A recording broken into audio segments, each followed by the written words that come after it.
My name is Brandon Holveck. I am a high school sports reporter for the News Journal, which is based in Wilmington, Delaware.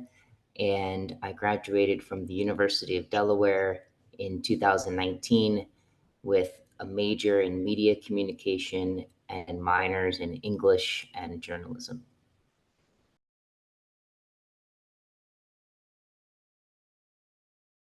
I knew that I wanted to go into journalism and sports journalism in particular. So that track required a lot of English classes, and then it wasn't that much more to get the minor, and I felt like doing a few classes that weren't like nuts and bolts reporting, but were maybe a little more like creative or English kind of focus would help because I think like the structure for me, like the structure of a story, you can learn a lot from reading non-journalism works to like figure out the best ways to keep people engaged. And I'm also just interested in it. So once I realized it wasn't going to be that much more from a coursework perspective, it made sense to tack it on to my previous decision to study journalism.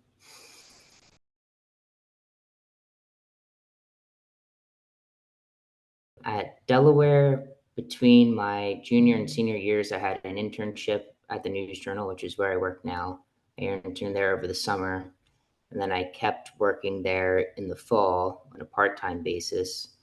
And then in the winter, they started to talk to me about a full-time job, which I accepted and started in April of that year. That role was in the news department. I was what was called a trending news reporter, which is a tough job. It's sort of like a modern day general assignment reporter where um, I was thrown a lot of different types of stories each day, expected to turn them around pretty quickly. I did that job for about 2 years. And within that job, I had started to sort of carve out a subbeat of business development and business openings because that's something that happens a lot in our market and draws a lot of interest. So I was able to move into that pretty much on a full time basis. I became our business and development reporter. I did that for about 2 years. And then around this time last year, they decided to add another high school sports position. And I asked to do that and got that job. So I've been covering high school sports for the past year. But all of that is at the News Journal. I've only ever worked there since the internship in college.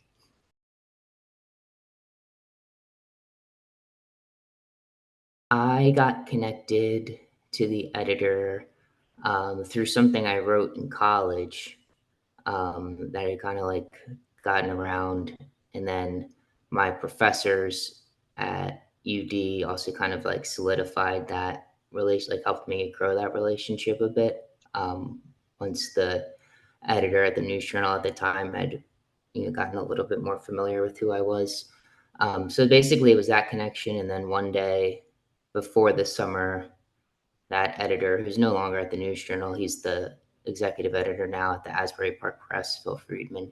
He called me and asked if I wanted to intern that summer. So yeah, it was a pretty informal process. It was through that connection.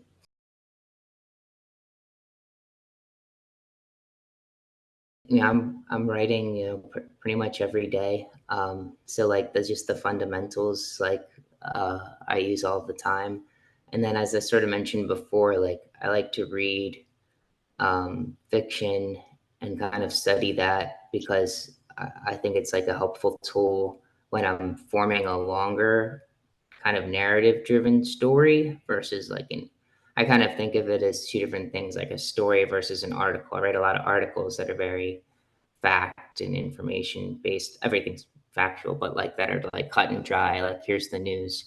Um, but sometimes I kind of get to flex my um, writing skills with something that's more of a narrative. And I think that's when I lean back on like the things I learned in English classes, where it's like, really thinking about the characters in the story and their, like, how they're changing or structuring it in more that sense where there's like a beginning and a middle and an end, and it's not just, here's who won or lost. It's, somebody's um, personal story or some sort of other, narrative that a team maybe took through a season, something of that nature. It comes up for me, and then again, I just like the fundamentals of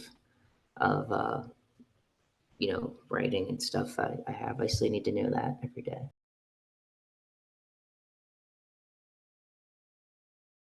I think one thing that's important to keep in mind is like you might have an idea of how you want your career to go and sort of like the steps you think it might take. And that's good. It's great to have, you should have goals in that sense. But I think it's also important to keep in mind like you, the path you're going to end up following is not going to be like exactly what you think it is, both in good and bad ways. Like, I mentioned the story before of like how I got the internship. I wasn't planning on doing that until I got the call. And then like a week or two later, I'm in the office and that's now my summer. So like remaining open and flexible to opportunities as they come up. Um, and then on the flip side of that, not being too down on yourself if something doesn't happen on the timeline that you thought it might. Um, like I just try to keep in mind now, and I wish I had more then because it would have saved me a lot of stress and anxiety that, things are going to happen, if as long as I'm working hard and doing what I should be doing, like they're going to happen on the kind of the timeline that they will naturally unfold. And I can't worry too much about, this person's off doing this, or, my work is fine, but I saw somebody else write this story that I wish I wrote. Like, those are things to strive for, but I try not to get too like stressed about where I am because as I look back on my path, 5 years ago when I graduated, I wouldn't have expected it to happen this way, both for good and bad. So I try not to worry about like what the next 5 years exactly will be, and trust that it'll work out because I'm working hard. My grandfather, um, had the news journal. I mean, it's cliche, but he had it every day. He started his day, he'd read the obituaries and the sports section in that order, and then sometimes the news section. And then once I started writing sports, he'd read the sports section and then the obituaries, and then sometimes the news section. So like when I got this job, like he thought that this was like the biggest deal that I was going to be writing for the news journal because he had read it for 50 years, and especially like in its heyday, 20, 30 years ago when he was raising my dad. And then my dad was a delivery boy when he was in high school of the news journal, throughout his neighborhood. So I do have a personal connection to it. So it is, neat to have the chance to work here and have, our family name in the paper every day.